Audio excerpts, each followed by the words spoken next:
What's up, Sunderland fans? We're going to do reaction videos, just trying this as a new segment. So this one's a bit late in coming because it's the Beale interview after the Boro match, but it's a nice way to break down what we think Beale is trying to say, considering he's with us, he's against us, it's because of his accent, blah, blah, blah, all these excuses. So thought we'd analyse it a bit further and let's take a look. This is my first reaction, honest reaction to what he's going to say after the Boro game. Hard-earned point on Teesside. How do you view the game? I thought we started the first half really well. We know we missed a couple of big chances. Right, well, we didn't start the first half well because we were quite flat, to be fair. We weren't good at the start of the second half, and we conceded again off a set play, which is something we need to look at for sure. We've needed to look at set plays since you've come in. It looks like schoolyard football. Sure. Because we've come away from Holmesday and give up 2 shots on our goal and actually conceded off of one of them, which is disappointing. But the response to it, I thought, was excellent. And we go and score a goal, and then late in the game, I think it's us that are the team that might go on to win the game.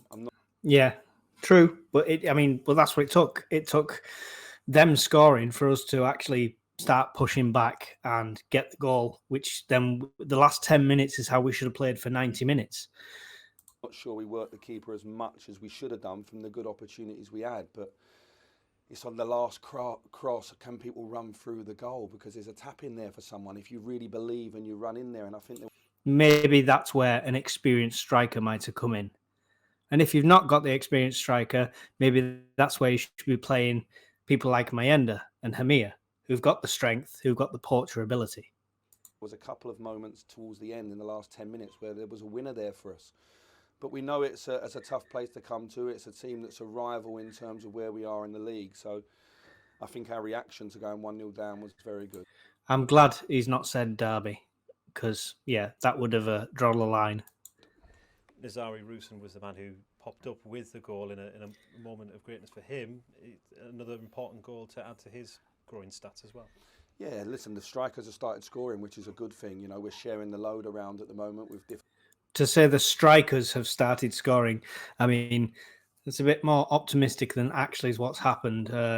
When they've scored, you've not played them the next game. So we don't know what's going on. People scoring goals. As I say, we had a couple of really big opportunities to go 1-0 up today in the first half. And we'll look back on them with regret. But I think the reaction I saw from the players after a poor start at the start of the second half, the reaction to going behind, I was really pleased with. In terms of... Well, you should have that from the off. I just don't think he's one of those managers that inspires his own players. You know what I mean? I can't see his pre-match or halftime team talk being one that G's you up. The situation with Dan Ballard at the end, is there anything you can tell us about that at the moment? No, he looks fine in there. He's obviously just a sore one. He's been bumped in the back, hasn't he, and rolled over. I felt that they were, there was moments in the games there where we could have been a bit tougher. You know, Middlesbrough with the fans on their back tried to put it on us a little bit, and I think that's when we have to stand up and be counted for. Dan's one of the guys that does that. And yeah, if anybody saw it, his injury, it genuinely looked like he dislocated his shoulder or something. So hopefully he's all right. Obviously, they put the big lad on the end, and he just constantly fouled people, didn't he? But no, look, I thought the fans were in great voice at the end as well, pushing the team on, and maybe with a couple of the moments we had around the box, we could have come away with 3 points today. A debut for Leo Yelder today as well. How did you make his performance? I thought he did fantastic. Someone who's just come in and has only known the players for 3 or 4 days. He came in. We know he's played in this league. We know that he's played in the Premier League as well for Leeds. So there was no doubt putting him in. And I thought he showed what he can bring to the club today. He's obviously Question is, will he keep that place when Elise and that are fit? Play left back. He's more comfortable at left-sided centre half, but I think he's a player at 20 that we've done very well to recruit. And I thought as a debut and a 90 minutes, I thought he goes away with a big pat on the back. Plymouth Argyle are our next opponents, but what follows is a run of games in quick succession as well. So another big week behind the scenes.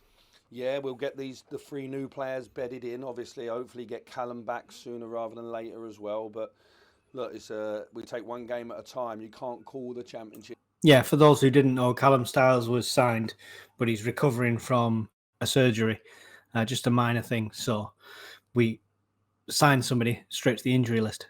If you look at some of the results yesterday, for sure, that was a real hard-earned point today, and we might look back on it and say it's a good, it's a really important point as well. One game at a time, but it sets up a really interesting week next week with Plymouth at home, followed by Huddersfield and Birmingham away. Let's deal with Plymouth first. Well, there you go. What do you think of what he's saying? Personally, I mean, Rangers fans have said the same thing, that he talks the talk. He didn't say anything bad in that one for me, nothing controversial. But yeah, it's just some of the obvious stuff. Like he clearly, over the last 3 or 4 games, has seen the faults, seen where we're lacking, seen balls being crossed in and nobody on the end of them. You're the man that's supposed to sort it out. Anyway, let me know what you think of this format. I will react to other things. Let me know if you want anything in particular. Other than that, thanks for watching, and I'll see you all in the next video. Bye.